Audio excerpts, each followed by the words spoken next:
Hello ladies and gentlemen, my name is Ben.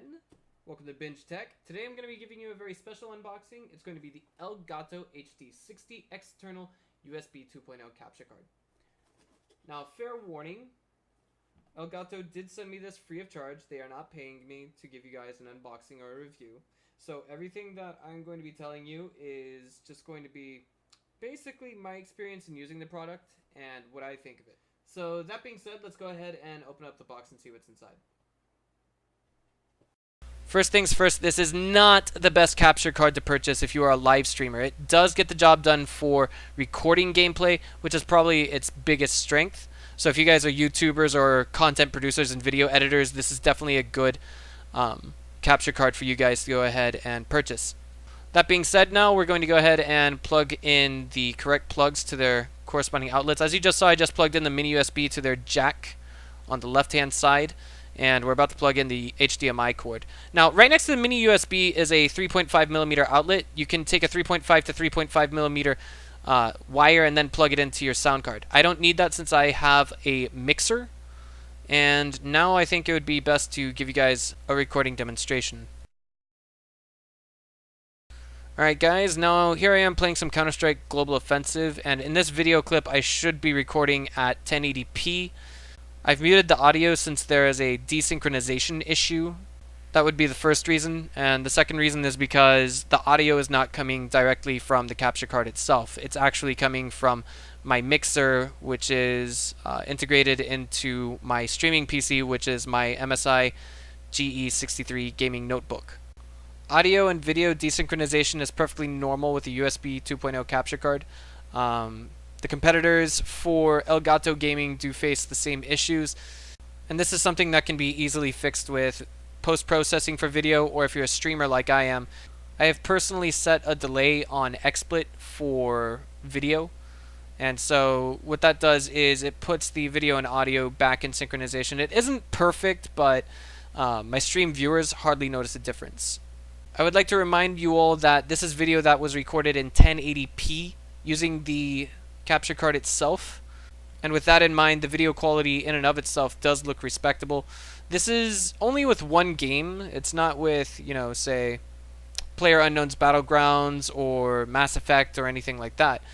But I think this is a standing representation since Counter-Strike Global Offensive is a PC shooter that just about everyone has played at least once.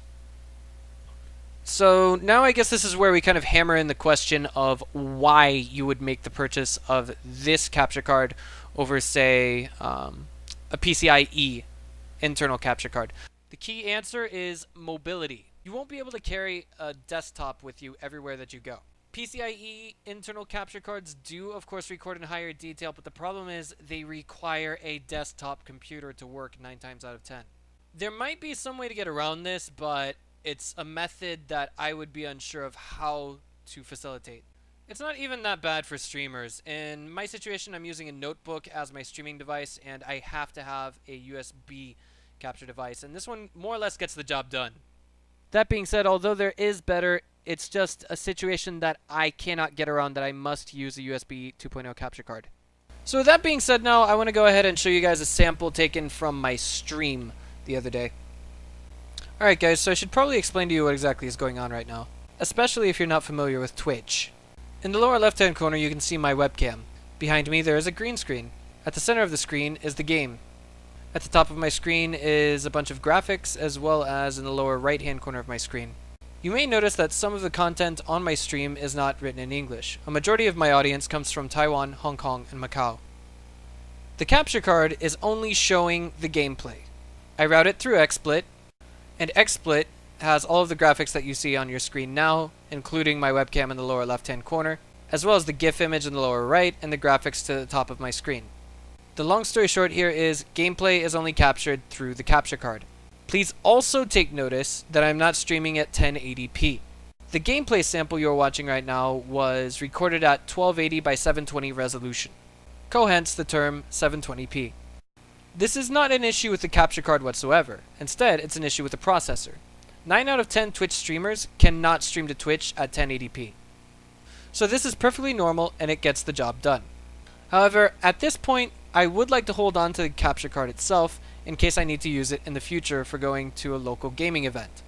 In my present position, however, I do think maybe it's worth switching to the Elgato HD60 Pro. There's a simple logic behind this, and it's just that using a PCIe interface is able to get information from my gaming desktop to my streaming desktop to Twitch.tv much faster and much more efficiently than a USB 2.0 capture card is capable of.